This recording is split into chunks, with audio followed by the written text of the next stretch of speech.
You know what's exhausting? When a sci-fi show like Doctor Who, which was built on imagination, exploration and challenging ideas, decides to take every opportunity to beat the audience over the head with surface-level identity politics rather than exploring something with actual narrative weight. It's not even the message that's the issue, it's the execution. Take Dot and Bubble, for instance. The Doctor tries to help and is immediately rejected because of his skin color. Not only is it lazy social commentary, it outright ignores the fact that Time Lords are a race who, canonically, have a documented racial hatred for a very specific species, and that's never been unpacked. Instead of exploring the hypocrisy of a character like the Doctor, who once declared open war on an entire vampiric species, we're given stories that reduce identity down to bad Twitter takes. The writers have all this rich lore, a universe brimming with ancient feuds, moral ambiguity and eldritch horrors, and instead they decide the Doctor needs to be racially profiled in a gated virtual community of neurotics. Bravo. Welcome to the Snake Pit, where we're full of bile and venom. I'm your host, Snake Daemon, and today we're going back to the dark times. Because while NuWho is busy cosplaying as a Tumblr thread, there's one storyline that's begging to be resurrected. The eternal war against the great vampires. Let's talk about a species that the Time Lords didn't just dislike, they actively tried to erase from existence. The great vampires, also known as the star vampires, shamblers or the Jinn. These were monstrous, reality-corrupting beings from another dimension. Avatars of the Iskaroth, an entity so warped and incomprehensible it makes Lovecraft look like an optimist. The Time Lords waged a war so devastating it was nearly stricken from the Matrix entirely. Only the ancient legends remained, detailing how these leather-winged titans were cast into the void, their blood so virulent it could mutate entire species, which, as we saw, extended its legacy all the way to the Hemivores, the Lazarus creature and the twisted offspring in Project Twilight. One was even killed, personally, by the fourth Doctor in State of Decay. Let that sink in. A being of near infinite power, felled by our scarf-slinging hero with a sharpened stake and some old-school righteous fury. And what did we do with that mythos since? Barely anything. Instead of expanding on this cosmic horror that nearly consumed Gallifrey, we got jokes about sunglasses and the Doctor licking walls. You want mythic, you want layered, you want the Doctor to face an actual moral dilemma rather than delivering TED Talks in a cape, then let's go where Doctor Who rarely dares anymore, into its own prehistory. Trapped in the dark times, the Doctor discovers that history is far messier and more horrifying than the legends suggest. What begins as an effort to protect the timeline spirals into a battle not just for survival, but for the very soul of Gallifrey. Because at the center of it all is a young revolutionary, Morbius, building a new religion from the blood and ruin left behind by the great vampires. The Doctor must stop a war before it begins, by becoming the very thing he never wanted to be. The TARDIS crashes on a proto-Gallifreyan moon, its systems fried by chronal shockwaves. The Doctor awakens in a pre-eye of Harmony Gallifrey, superstitious, fragmented, and largely blind to time. This is before the High Council, before time travel, when the houses were warring tribes and ancient horrors roamed freely. He soon realizes something is very wrong. Stars are dying unnaturally, their systems drained of energy. In the shadows, whispers speak of shamblers and the return of the great vampires. In a vast ruined city orbiting a dead sun, the Doctor meets Morbius, a charismatic young visionary, not yet the monster we know. Morbius is building a cult, calling the vampires not monsters but gods, survivors of a previous cosmos, unjustly slaughtered by those who would become Time Lords.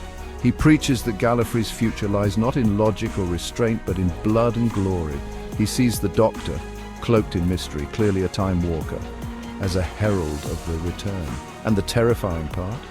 The vampires think so too. The Doctor is faced with a dilemma: kill Morbius and disrupt the timeline, or influence him and risk feeding his ambition. The Doctor, posing as a neutral scholar, infiltrates Morbius's cult. They've discovered an ancient underground structure, a dimensional puncture, once a battlefield. now a cathedral of flesh and bone. At its heart, a dormant Isgaroth entity wrapped in chains of black crystal. The entity communicates with the Doctor in dreams, showing twisted visions of himself wearing robes of time surrounded by Gallifrey burning. It calls him the Shatterer and warns that all timelines bend toward blood. The Doctor, unraveling, begins to fear that his interference is creating the history he was trying to avoid.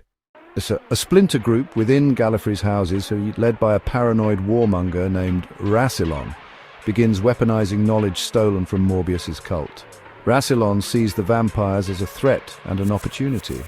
With ancient relics and stolen flesh tech, he builds the first bow ship. But Morbius stages a mass sacrifice to awaken the dormant Isgaroth, turning half his followers into monstrous hybrids. The resulting chaos is catastrophic. Entire cities fall in hours. The Doctor barely escapes, forced to use forbidden temporal tech to collapse a pocket reality and kill thousands. He realizes the damage he's doing. His very presence is feeding the nightmare. Racked with guilt, his sanity fraying under the Isgaroth's whispers, the Doctor abandons his title. He crafts a new identity, more ruthless, pragmatic, and emotionally numb. He no longer helps, he prevents. History must unfold, the threat must be stopped, and if he must commit atrocities to do it, so be it. He takes on a new name to hide from the timeline and himself, the Valeyard. Meanwhile, Rassilon executes a preemptive strike using bow ships, wiping out vast swathes of vampire-controlled systems. Morbius, injured and abandoned, vanishes. His cult, scattered, survives in whispers, until it re-emerges millennia later as the cult of Morbius. The Isgaroth breach is sealed, at least temporarily. Rassilon begins consolidating his power, seeding myths to cover up Gallifrey's sins. The Doctor realizes that in trying to prevent Gallifrey's fall, he may have laid its foundations. He attempts to wipe his own memory and retreat from history, but fails. Instead, he sets a temporal anchor to drag his TARDIS back to the present. He leaves the dark times with one final message carved into the temple walls. Beware the man of many faces, he brings salvation and ruin.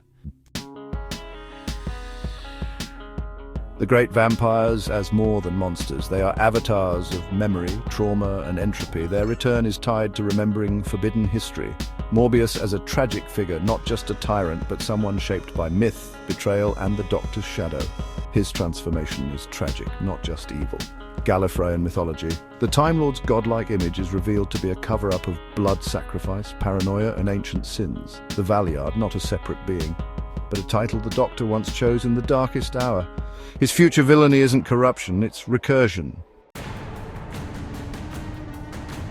So what if the Doctor didn't just create the Valeyard? What if he was him? What if the shadow that haunts him wasn't just some divergent clone or distorted echo, but the mask he wore to make sure time survived? This isn't a twist, this is the truth.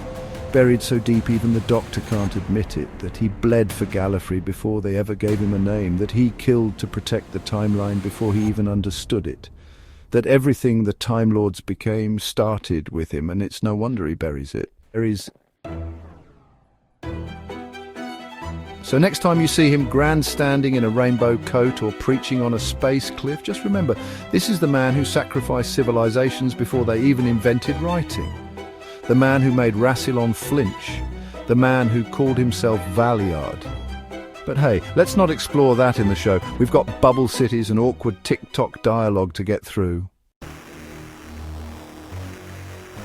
Until next time, try to enjoy the daylight.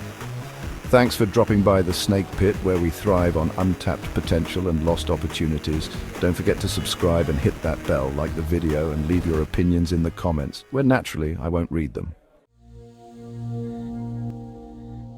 Until next time, stay venomous.